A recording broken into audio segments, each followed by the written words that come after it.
විසල් ලොව විවිධය. දූපතක් වූ ශ්‍රී ලංකාව ශුද්‍රය. එසේ වුව උරුමය සංස්කෘතිය හරපද්ධතිය විචිත්‍රය.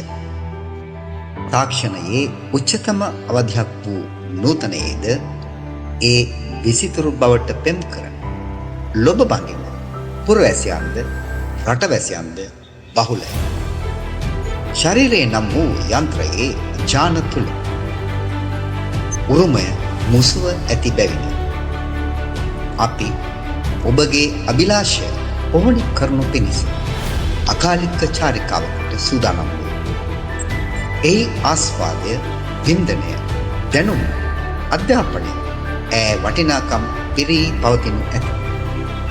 ඒ අපගේ ගවේෂණාත්මක සංචාරය නිර්මාණාත්මක හා වගකීම් සහගත තුන්කල් ප්‍රයාමයක් බැවිනි. අහස හා සාගරය තරණයද වන බැවිනි. එන්න උරුමයක අරුමය විඳින්.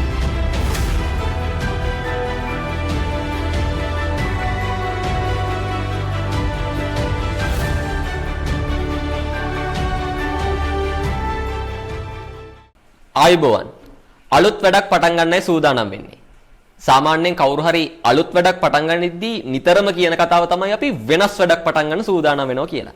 හැබැයි අපි විශ්වාස කරනවා අර වෙනස් වැඩක් අපි කරන්න යනවා කියලා කියනවට වඩා වෙනස් වැඩක් කරලා පෙන්වන එක වටිනවා කියලා. ඒ නිසා මම මෙහෙම කියන්නම්. අපි යමක් කරන්න සූදානම් වෙලා ඉන්නවා. මේ වැඩේ වෙනස් වැඩක්ද කියලා තීරණය කරන එක අපිව නරඹන ඔබ සතු කාරණාවක්. මේ Variety Journal.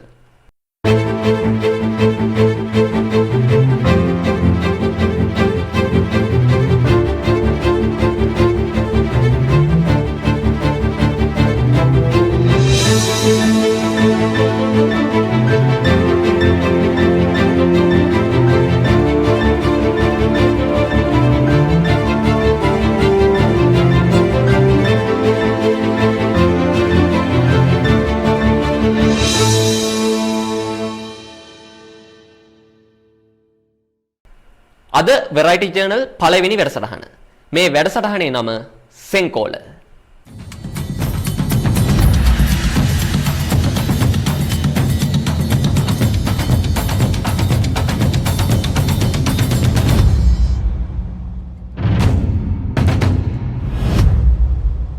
කවිදු අද අපි මේ සෙන්කෝල වැඩසටහනෙන් කතා කරන්න බලාපොරොත්තු වෙන්නේ මේ ශ්‍රී ලාංකේය ජන සංස්කෘතිය ඇතුලේ. එහෙම නැත්නම් අපි කියමු සිංහල බෞද්ධ සංස්කෘතික අනන්‍යතාවයෙන් මේ පන්නරය ලබන ශ්‍රී ලාංකේය ජන සංස්කෘතිය ඇතුලේ අපි බෞද්ධයාගේ මුදුන් මල්කඩ ලෙස සලකන පූජනීය වස්තුව ගැන. මොකක්ද මේ පූජනීය වස්තුව? දළදා වහන්සේ රක්ෂිත. ඔව් දැන් එහෙම කිව්වහම මට පොඩ්ඩක් මෙහෙම දෙයක්ත් හිතෙනවා කවිදු.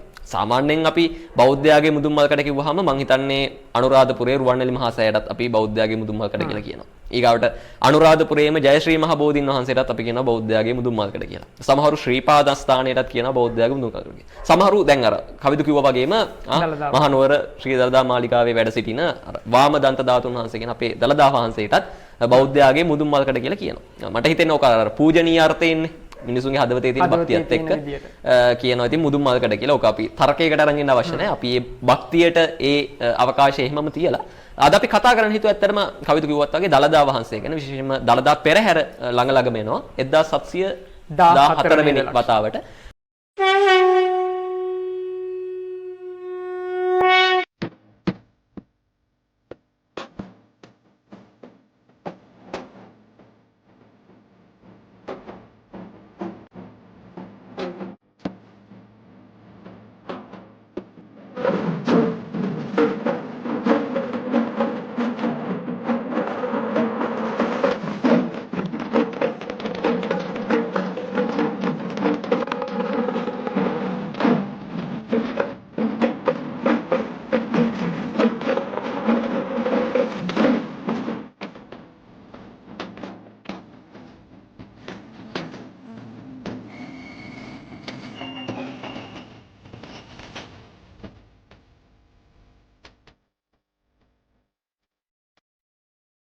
මට හිතෙනවා කවිද අපිට ඉතිහාසයෙන් පටන් ගමු 1714 ගැන ලොකු ඉලක්කමක්.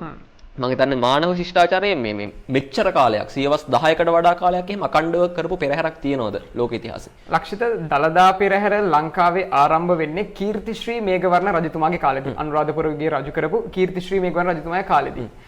එතුමාගේ කාලෙදී තමයි ලංකාවට දළදා වහන්සේ ලැබෙන්නේ. දළදා වහන්සේ ලැබෙන්නේ අපිට ඉන්දියාවේ කාලිංග දේශේ ඉඳලා. මොකද කාලිංග දේශයේ හිටපු ගුහසීව රජතුමාගේ කාලෙදී තමයි ලංකාවට දළදා වහන්සේ ලැබෙන්නේ. මේ දළදා වහන්සේ බුදුරජාණන් වහන්සේගේ වම් යටි දළදාව කියලා අපි හඳුන්වන්නේ. මේ බුදුරජාණන් වහන්සේගේ පරිනිර්වාණ මංචකයේ අනතුරුව ඒ කැඩී වෙන්වි නොගිය ධාතුන් වහන්සේලා 7ක් ඉතිරි වුණා කියලා ඉතිහාස ධාතුන් කියලා කියනවා. සප්ත මහා ධාතුන් වහන්සේලා කියලා හඳුන්වන ලක්ෂිත. අකු ධාතුන් වහන්සේලා දෙනම ඊට පස්සේ සතර දළදා වහන්සේලා සහ නලල් ධාතුව. අපි කියන්නේ ලලාට ධාතුව. මේ සතර දළදා වහන්සේලා අතරින් එකක් තමයි ලංකාවේ මේ අපි වර්තමානයේ වෙද්දි මහනුවර ශ්‍රී ඓතිහාසික දළදා මාලිගාවේ තියලා වන්දනාමාන කරන්නේ. ලංකාවට මේ වම් දළදා වහන්සේ අපි කලින් කිව්වා වගේම ලැබෙන්නේ කාලිංග දේශයේ ඉඳලා. මොකද කාලිංග දේශයේ ගුහසීව රජතුමාගේ කාලෙදී යම්කිසි යුද්ධමය වාතාවරණයක් අතරතුරේ දළදා වහන්සේගේ ආරක්ෂාව පතා ලංකාවේ කීර්තිශ්‍රී මේඝවර්ණ රජතුමාට මේ දළදා වහන්සේ ලැබෙනවා. අපි ඉතිහාසයේ දන්නවා හේමමාලා සහ දන්ත කුමරුවන් අතින් තමයි උන්වහන්සේ වැඩමවාගෙන ලංකාවට පැමිණෙන්නේ. කවුද ඔතෙන්දි මම මතු කරන්න කැමති මේ වගේ කාරණාවක්. ඇත්තටම මේ ඔය අපි දැන් ඉතිහාසය ඉගෙන ගනිද්දී පොතේ ලියන්නේ දළදා වහන්සේගේ ආරක්ෂාව පතා කියලා. හැබැයි මට හිතෙනවා ඔය මේ දළදා වහන්සේව රටින් රටට අරගෙන යන එක.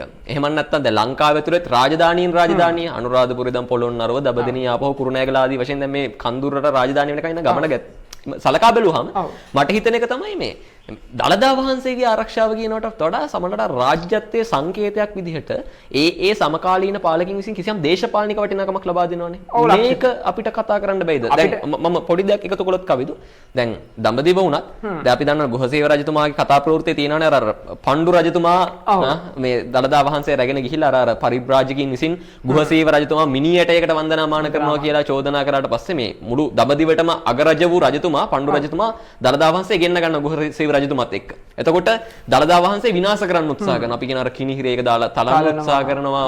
මේ ආදී වශයෙන් විවිධ උත්සාහයන් දරනවා. දැන් ඒ වගේ අවස්ථාවල ප්‍රාතිහාර්ය පාලා එවිට එම රජවරුන් පවා දළදා වහන්සේ කෙරෙහි විශ්මයටපත් වෙලා භක්ති ආදරය පළ කරනවා. එතකොට ඔහොමනේ මේ කතාව ලියවෙන්නේ. එතකොට එහෙම පෙළහර පාන පූජනීය වස්තුවක ආරක්ෂාව පතා මේක අර රටින් රටකට අරන් ගියා කියනකට වඩා මට හිතෙන්නේ අර එතන දේශපාලනික කාරණාවක්. ඒ කියන්නේ දැන් ගුහසේව රජතුමා වුණත් අර මම හිතන්නේ ශීරදාර රජතුමාගේ ඥාතියෙක් කවුරු හරි නෝක යුද්ධ කරන්න එන්නේ.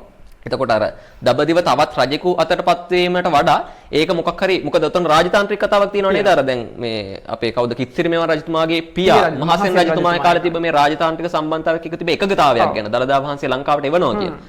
අපි ඔතනින් මේක අල්ලගත්තා. ඔව් ලක්ෂිත. මොකද ඔයා කිව්වා වගේ පාටලීපු නැත්නම් පැලලුප් නුවර රජකම් කරපු පණ්ඩු රජතුමාගේ කාලෙදී ගුහසීව රජතුමාගේ රාජධානියට ආක්‍රමණයක් එල්ල වෙනවා. මොකද ගුහසීව රජතුමා මේ දළදා වහන්සේට වන්දනාමාන කිරීම ගුහසීව රජුගේ රාජධානියට වුණ නිගණ්ඨ ආගමිකයින්ට ප්‍රශ්නයක් වෙනවා. ඔවුන් ගිහින් පණ්ඩු රජතුමාට මේක සැලකලායින් පස්සේ පණ්ඩු රජතුමා ඇවිල්ලා දළදා වහන්සේ අරගෙන තමන්ගේ රාජධානියට අරගෙන යනවා. මේ අරගෙන ගියයින් පස්සේ නිගණ්ඨයින් එකතු වෙලා තමයි මේ දළදා වහන්සේ විනාශ කරන්න උත්සාහ කරන්නේ. දළදා වහන්සේ විනාශ කරන්න උත්සාහ කළපු සියලු අවස්ථාවල රොයා කිව්වා වගේ ප්‍රාතිහාර්ය පෑමක් සිද්ධ වෙනවා. ඒ වගේම පණ්ඩු රජතුමා ඒ වගේම දළදා වහන්සේ කෙරෙහි නැවත වතාවක් පැහැදෙනවා. පැහැදිලා උන්වහන්සේම නැවත වතාවක් දළදා වහන්සේ කාලිංග දේශයට පූජා කරනවා. ඒ වාතාවරණය ඇතුලේ පණ්ඩු රජතුමාට නිගණ්ඨයින් ගිහින් මොකක්ද කියන්නේ? ඔබතුමා අදහන නිගණ්ඨ ආගමට වඩා ප්‍රතිවිරුද්ධ ආගමක මේ කාලිංග රටේ ගුහසීව රජතුමා නියැලිලා ඉන්නවා කියලා. ඒ පණ්ඩු රජතුමා වුණත් තමන්ගේ ආගමික දේශපාලන බල ව්‍යාප්තියට තර්ජනයක් වේය කියන බියෙන් තමයි කාලිංග දේශයේ ගුහසීව රජතුමාව ආක්‍රමණය කරන්නේ. නමුත් දළදා වහන්සේ වටා ගෙතිලා තියෙන ආගමික කතා පුවත් එක්ක ලක්ෂිතවක වගේ පැහැදීමකටපත් වෙලා නැවත වතාවක් ලැබෙනවා. අර ඔයා කියපු ක්ෂීරදාර රජතුමාගේ කාලෙදී නැවත වතාවක් කාලිංග දේශයට ආක්‍රමණයක් සිද්ධ වෙනවා. මේ ආක්‍රමණය අවස්ථාවේ තමයි ගුහසීව රජතුමා තමන්ගේ බෑණනුවන් වෙච්ච දන්ත කුමාරයාට ප්‍රකාශයක් කරන්නේ මේ දළදා වහන්සේ මගෙන් වෙන කෙනෙකුට අයිති වෙන්න දෙන්නේ නැහැ. මේක මෙතනින් අපිට යුද්ධයෙන් අවාසිදායක තත්වයක් ඇති වුණොත් ඒක දළදා වහන්සේව ලංකාවට වැඩම කරවන්න කියලා. මොකද ඔයා කිව්වා වගේ ඒ වෙද්දිත් ලංකාවේ හිටපු මහසෙන් රජතුමාත් එක්ක ගුහසීව රජතුමාගේ තිබුණා යම් කිසි රාජතාන්ත්‍රික සබඳතාවක්. අපිට දාඨා වංශය ගත්තත්, ජිනකාලමාලිය ගත්තත් මේ වගේ වංශ කතාවල පැහැදිලිව සඳහන් කරලා තියෙනවා ගුහසීව රජු සහ මහසෙන් රජු මිතුරන් බවට. අන්න ඒ මිතුරු සම්බන්ධතාවයේ ප්‍රතිඵලයක් විදියට නැවත වතාවක් ලංකාවට මේ දළදා වහන්සේ වැඩම කරනවා. එතකොට මම හිතන්නේ දැන් ඔය දළදා පෙරහැර ගැන කතා කරද්දිත් කවිදු ඔය කතන්දරේ මම හිතන්නේ වැදගත් වෙනවා. පළවෙනි පෙරහැර මම නිවැරදි නම් අර කවිදු කිව්ව විදිහට පවත්න්නේ අර කීර්තිශ්‍රී මේඝවර්ණාභය රජතුමා නැත්නම් කිත්සිරි මෙවන් රජතුමා. ඒ කියන්නේ අර දළදා වහන්සේ ලංකාවට වැඩම කරපු කාලෙම එම රජතුමා විසින්ම තමයි පටන් ගන්නේ දළදා පෙරහැර. එතකොට අපි ඒ ඉතිහාස කතා පුරොත්තු විදිහට දැන් ක්‍රිස්තු වර්ෂ 4 වෙනි සියවසේදී තමයි ලංකාවට දළදා වහන්සේ ලැබෙන ලක්ෂිත. අර අපි කියපු සිද්ධීන් සිද්ධ වෙලා ඒ සමකාලීනව ලැබෙනවා. ඒ කියන්නේ අපි දල වශයෙන් සඳහන් කරොත් ක්‍රිස්තු වර්ෂ 311 දී වගේ ක්‍රිස්තු වර්ෂ 311 දී නැවත වතාවක් ලංකාවට ලැබුණයින් පස්සේ මේ දළදා වහන්සේ වෙනුවෙන් කිත්සිරි මෙවන් රජතුමා පෙරහැරක් සංවිධානය කරනවා. මේ දළදා වහන්සේ කීර්තිශ්‍රී මේඝවර්ණාභය නැත්තම් අපි කියන කිත්සිරි මෙවන් රජතුමාට ලැබුණයින් පස්සේ උන්වහන්සේ දළදා වහන්සේ ඔහුගේ බාරයේ තබාගෙන පූජා කරනවා අභයගිරි විහාරයට. නමුත් අභයගිරි විහාරයේ තැන්පත් කිරීමක් සිද්ධ වෙන්නේ නැහැ. රජු විසින් තනවපු වෙනත් දළදා මන්දිරයක තමයි මේ දළදා වහන්සේ තැන්පත් කරන්නේ. ඔතෙන්දි මට මේ පොඩි ප්‍රශ්නයක් එනවා කවිද. දැන් මේ වෙද්දි මම හිතන්නේ ඔය වළංගම්බා රජතුමාගේ රාජ්‍ය පාලනයෙන් පස්සේ අභයගිරි විහාරය වෙන බෞද්ධ කේන්ද්‍රයක් විදිහට ලංකාවේ ජන සංස්කෘතිය තුළ ඉස්මතු වීම වෙන්නේ. හැබැයි ඊට කලින් දැන් තිබ්බා මහා විහාරය. මහා විහාරය. එතකොට ඔය මහා විහාරයට හෝ අභයගිරියට දළදා වහන්සේගේ බාරකාරීත්වය දෙන්නේ නැතුව මේක අර රජතුමාගේ අර රාජ්‍යත්වයේ සංකේතයක් විදිහට මාලිගාව තියාගෙන ඉන්නේ දේශපාලන අර්ථයක් තියෙනවා. ඒක තමයි ලක්ෂිත මං කිව්වේ. රජතුමා නිතරම උත්සාහ කළේ දළදා වහන්සේට ආගමික වටිනාකමකට එහා ගිය දේශපාලන වටිනාකමක් දෙන්න. ඒ නිසා තමයි අභයගිරියටවත් ඒ වෙදි තිබ්බ මහා විහාරයටවත් නැත්නම් ඒ වෙදි තිබ්බ ජේතවනාරාමයටවත් මේ දළදාවේ බාරකාරීත්වය ලබා දුන්නට අභයගිරියට දළදා වහන්සේ තැන්පත් නොකර තමන් විසින් ඉදිකළ තමන්ගේ රජමාලිගය ආසන්නයේ දළදා මන්දිරයකට මේ දළදා වහන්සේ තැන්පත් කරන්නේ. ඔතන මේ අර ඉසුරුමුණි විහාර නැත්නම් හිතන මේඝගිරි විහාරය තැන්පත් කිරීමක් ගැන කියන එක කෙටි කාලීනව කරපු තැන්පත් කිරීමක්. ලක්ෂිත මේඝගිරි විහාරය කියන්නේ ඉසුරුමුණි විහාරයයි කියන මතය සෙනරත් පරමිතාන් මහත්මයාගේ. ඔව්. මේ මතය පිළිබඳ විවිධ කතා තියෙනවා, වාද විවාද තිබෙනවා. නමුත් මේඝගිරි කියන විහාරයක මේක තැන්පත් කරලා තිනවා. මොකද අපි කියවනේ ඉන්දියාවේ ඇතිවෙච්ච ආගම යුද්ධමය පසුබිමක් නිසා මේක ලංකාවට ලැබුණා කියලා. හොර රහසේ තමයි ලැබෙන්නේ. ලංකාපටන වරායෙන් නැත්නම් ලංකාපට්ටන වරායෙන් තමයි අනුරාධපුරයට මේක ගෙන්නේ. අනුරාධපුරයට ගෙනල්ලා රජු දන්නේත් නැහැ ඌට ලංකාවට දළදා වහන්සේ වැඩම කරලා තියෙන්නේ කියලා. දළදා වහන්සේව මේඝගිරි විහාරයට වංශ කතාවල සඳහන් වෙන්නේ මේඝගිරි විහාරය කියන එක. මේඝගිරි විහාරයට වැඩම වෙලා එතන හිටපු භික්ෂූන් වහන්සේ නමක් ලවා තමයි රජුට මේක දැනුම් දෙන්නේ. ඔබ වහන්සේගේ රාජධානියට මේ වෙද්දී ඉන්දියාවේ කාලිංග දේශයේ ඉඳලා දළදා වහන්සේ වැඩම කරලා තියෙන කතාව. රජු මහත් ප්‍රීති ප්‍රමෝදයටපත් වෙලා ඒක දාඨා වංශය තුල සඳහන් කරන්නේ සක්විති චක්‍රය ලැබුණාසේ ප්‍රීති ප්‍රමෝදයටපත් වුණා කියලා. අපි දන්නවා සක්විති චක්‍රය කියන ලක්ෂිත දේශපාලන රාජ්‍යත්වය හා සම්බන්ධ සිද්ධියක් නේද? ඒ නිසා රජු සතුටු වෙලා තියෙන්නේ ආගමික අර්ථයකට වඩා එහා ගිය දේශපාලන අර්ථයකින්. ඔව් දැන් මම හිතන්නේ දැන් ලංකාවේ රජවරුන්ගේ තියෙනවනේ ඔය විදිහට අර චක්‍රවර්තීත්වය ආදේශ කරගන්නට කළ හැකි දේවල් පර්වත රාජ වෘතය වගේ දෙයක් ගැන අපි කතා කරනවා සීගිරි ඉතිහාසය ගැන කතා කරද්දී. ඊට අමතරව නිශාංක මල් රජතුමා කාලිංග චක්‍රවර්තී ස්වාමීන් වහන්සේ කියලා විරුදාවලියක් පාවිච්චි කළා. ওই චක්‍රවර්තී සංකල්පය ලංකාවේ පමණක් නෙවෙයි ලක්ෂිත. මුළු මහත් ආසියාතික කලාපයේම පැතිරිච්ච සංකල්පයක්. ඒක ලංකාවටත් යම් යම් අවස්ථාවල් ලැබුණා. මේ චක්‍රවර්තී චක්‍රයක් ලැබුණාසේ ඔව් සතුටුනා කියලා කියනවා. ඒ කෙටි කාලීනව ලංකාවට දළදා වහන්සේ වැඩම කරවලා රජුට දැනුම් දෙන තෙක් තමයි මේඝගිරි විහාරය අර සෙනරත් පරණිතාන මැතිතුමාට අනුව උසුරුමුණි විහාරය තැන්පත් කරා කියලා කියන ලක්ෂිත. එතකොට මේ පෙරහැර ආරම්භ වෙන්නේ කොහොමද? පෙරහැර ආරම්භ වෙන ලක්ෂිත සතුටටපත් වෙච්ච රජතුමා අර තමන් ඉදිකල දළදා මාලිගාවේ ඉඳන් අභයගිරි විහාරයට දළදා වහන්සේ වැඩම කරවලා තියෙනවා.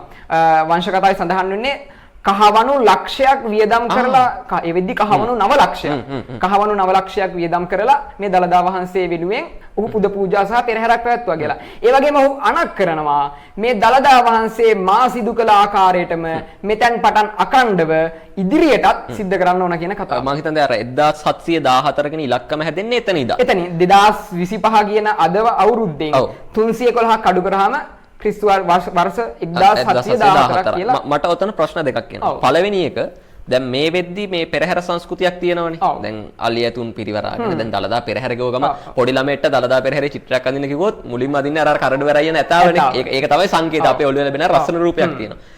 දැන් ඔය ඒ කාලෙත් ඒක එහෙමමද ඒ කාලේ පෙරහැර පවත්වපු විදිහේ විචිත්‍රත්වය ගැන අදහසක් සාහිත්‍ය මුලාශ්‍රවල තියෙනවා. ඒක පළවෙනි ප්‍රශ්නේ. ඒකටම කවිදුර එකතු කරන්න පුළුවන් මේ කාරණාව. ඔය 1714 කියන සම්පූර්ණ අවුරුදු ගාන පුරාවටම අඛණ්ඩව දළදා පෙරහැර පවත්වලා තියෙනවා. ලක්ෂිත පළවෙනි ප්‍රශ්නේ ගත්තොත් දළදා පෙරහැරේ වර්තමාන ස්වරූපයේම අතීතයේදීත් තිබුණාද කියන ප්‍රශ්නය ගත්තහම මේ දළදා පෙරහැර මුල් කාලේ අපි දාඨා වංශය ගත්තත් දළදා සිරිත ගත්තත් මුල් කාලයේ පවත්වලා තියෙන අලියතුන් පිරිවරාගත්තු පෙරහැරක් වශයෙන් නෙවෙයි. දළදා වහන්සේ වැඩමවාගෙන ගිහින් තියෙන්නේ අබේගිරිය දක්වා සුදු පාට අශ්වයින් නැත්නම් සුදු අශ්වයින් පෙරටු කරගත්තු රථයක. විවිධ අවස්ථාවල මහා වංශය පිළිබඳව සඳහන් කළා නෑ කුමන ආකාරයේ මේ රථයකද මේ ගිනිච්ච කියන එක. නමුත් දාඨා වංශයේ දළදා සිරිත සඳහන් වෙනවා. ඒවා පසු කාලන මූලාශ්‍ර දාඨා වංශයේ පොළොන්නරුගේ දළදා සිරිත කුරුණෑගලගේ.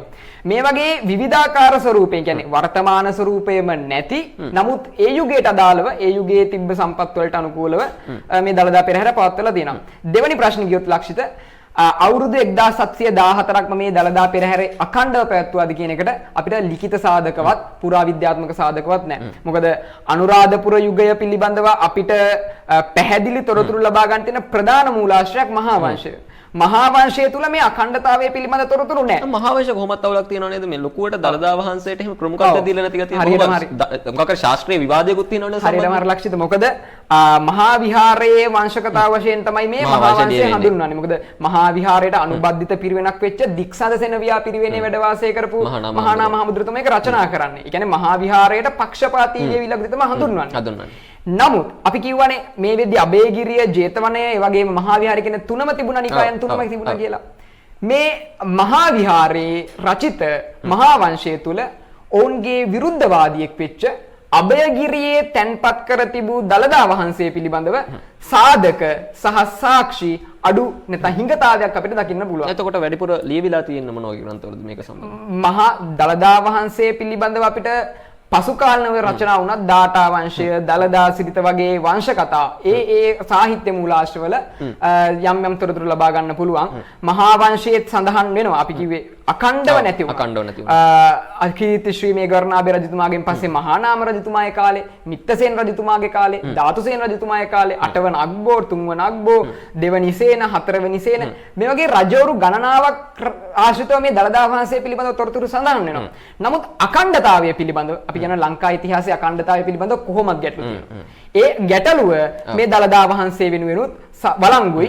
ඒ ප්‍රශ්නය දළදා වහන්සේ වෙනුවෙන් තියෙනවා. සහ මේ මට එකපාරවලට ආවේ දැන් ඔය මිත්තසේන රජතුමායි ධාතුසේන රජතුමා අතර ඉන්නවනේ මේ ද්‍රවිඩ පාලකයෝ පිළිය මාර පණය මාර දාටිය පීඨය සද්ද්‍රවිඩ ආක්‍රමණය. එතකොට දැන් මේ සමයේහි දළදා පෙරහැරක් පැවැත්වුවා කියලා එහෙම අපිට ප්‍රායෝගිකව හිතන්න අපහසුයි නේද? අපි කිව්ව එක තමයි. දැන් මිත්තසේන රජතුමාගෙන් පස්සේ ආය සඳහන් වෙන ධාතුසේන රජතුමාගේ ෂඩ්ද්‍රවිඩ ආක්‍රමණය අවස්ථාවේ අපිට නැහැ. නමුත් ෂඩ්ද්‍රවිඩයින් බෞද්ධ විරෝධීන් කියලා හඳුන්වන්න බෑ.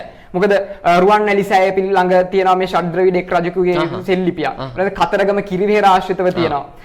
මේ විදිහට බෞද්ධ විරෝධී ප්‍රතිපත්තියක් අනුගමනය නොකලත් ඔවුන්ට යම් උවමනාවේ අඩුවක් තියෙන්නේ නැති දළදා වහන්සේ ඒ පැහැදිලි ඔවුන්ගේ සංස්කෘතික අනන්‍යතාවය නොඋතන ඒවා අඛණ්ඩව පවත්වාගෙන යන රාජ්‍ය අනුග්‍රහකත්වය ලබා දිය යුතුද කියන උන්ට ප්‍රශ්නයක් වුණා වෙන්න පුළුවන්. එතකොට මට එන ඊගා ප්‍රශ්නේ දෙමෙ. දැන් උනත් අපි කතා කරනවානේ කවිදු මේ දැන් ජයශ්‍රී මහ බෝධිය තියෙනවා, රුවන්වැලි මහා සෑය තියෙනවා. දැන් දළදා වහන්සේ ලංකාවට එන මොහොත වෙනකොට මේවා අතිශය පූජනීය වස්තුන්නේ. එතකොට මේ මම කියන්නේ මම තරගකාරීත්වය වචන පාවිච්චි කරන්නේ නැහැ මේකෙදි. නමුත් අර ප්‍රමුඛත්වය ලබා දෙද්දී ඔය සම්බන්ධයෙන් කොහොමද රජවරුන්ගේ පිළිවෙත රජවරු මොන විදිහේ තනක්ද ඔය පූජනීය වස්තුන්ට මේ අනුරාධපුරය ඇතුළේ ලබා දුන්නේ? ඔව් ලක්ෂිත. දැන් දළදා වහන්සේ ලංකාවට ලැබෙන්නේ ඉන්දියාවේ වසර 800ක් පුද පූජා පැවැත්වුවයින් පස්සේ වසර 800. අපි ගත්තොත් 1215 කාලිංග මාර්ගයේ ලංකාව ආක්‍රමණය ඉඳන් අද දක්වාගේ කාල සීමාව. කොච්චර ඉතිහාසය අතර පරතරයක් පරතරයක් තියෙනවද? මේ වසර 800ක් පුද පූජා පවත්වලා ඉන්දියාවේ තමයි ලංකාවට ලැබෙන්නේ. ඒ වෙද්දී ලංකාවේ බුදුදහම ස්ථාපිත වෙලා රුවන්වැලි සෑය, ශ්‍රී මහා බෝධිය, තූපාරාම මේ වගේ ප්‍රමුඛ පෙළේ පූජනීය ස්ථාන ස්ථාපිත වෙලා සීවස් 5කට පමණ ආසන්න කාලයක්. එතකොට බෞද්ධ ජන සමාජය ගත්තත් නැත්නම් රජ රට ජන සමාජය ගත්තත් මේ තුල අලුතෙන් ලංකාවට ලැබුණු දළදා වහන්සේට වඩා යම් ආගමික ගෞරවයක් ජනතාව අතර, භික්ෂූන් වහන්සේලා අතර වගේම රජවරු අතරත් තිබ්බා කියලා අපිට අනුමාන කිරීමේ හැකියාවක් තියෙනවා. මොකද අලුතෙන් ආපු දෙයකට වඩා වුන් කාලයක් තිස්සේ ගරුසර කරපු සියවස් 5කට ආසන්න කාලයක් තිස්සේ ගරුසර කරපු අනිකුත් පූජනීය වස්තුන්ට තිබ්බා කියලා විශ්වාස කරන්න පුළුවන්. ඔව් ඒ කියන්නේ කවුද මටත් හිතෙන දේ තමයි සාමාන්‍ය අර දළදා වහන්සේට රාජ්‍යත්වයේ සංකේතයක් විදිහට අර වැඩි වටිනාකමක් ලැබෙනවා කියලා පේන්න ගන්නේ පෞද්ගලිකව මේක මගේ කියවීම. අර අනුරාධපුර පොළොන්නරුවේ රජරට ශිෂ්ටාචාරය බිඳ වැටුණාට පසු අර දබදනේ යාපහුව කුරුණෑගල ගම්පොළ ආදී වශයෙන් රාජධානියට මේක සංක්‍රමණය වෙනවනේ. එතකොට මම හිතන්නේ මේ කතාව ඇතුළේ තමයි මම හිතන්නේ රාජ්‍යත්වයේ සංකේතයක් විදිහට දළදා වහන්සේට ප්‍රමුඛත්වය ලැබෙනවා කියන එක ඉස්මතු වෙන්නේ. මම හිතන්නේ ඒක වෙනම කතාවක්. අපි ඒ ගැන අද නෙමෙයි ඊගාව දවසේ කතා කරමු. එහෙනම් සෙන්කෝල පළවෙනි වැඩසටහන මෙතනින් සමාප්ත කරනවා. ඔබට පුළුවන් අපිත් එක්ක සම්බන්ධ වෙන්න සෙන්කෝල දෙවෙනි වැඩසටහනත් සමගින් variety journal නාලිකාව හරහා ඒ වැඩසටහනදී අපි කතා කරමු දඹදෙණියේ ඉඳන් රාජ්‍යත්වයේ සංකේතයක් විදිහට මේ තියෙන පූජනීය දේශපාලනික වටිනාකම වර්ධනය කරගනිමින් මේ දළදා වහන්සේගේ ඉතිහාසය කොහොමද ශ්‍රී ලාංකේය වංශ කතා පුරාවට ලියවෙන්නේ කියලා.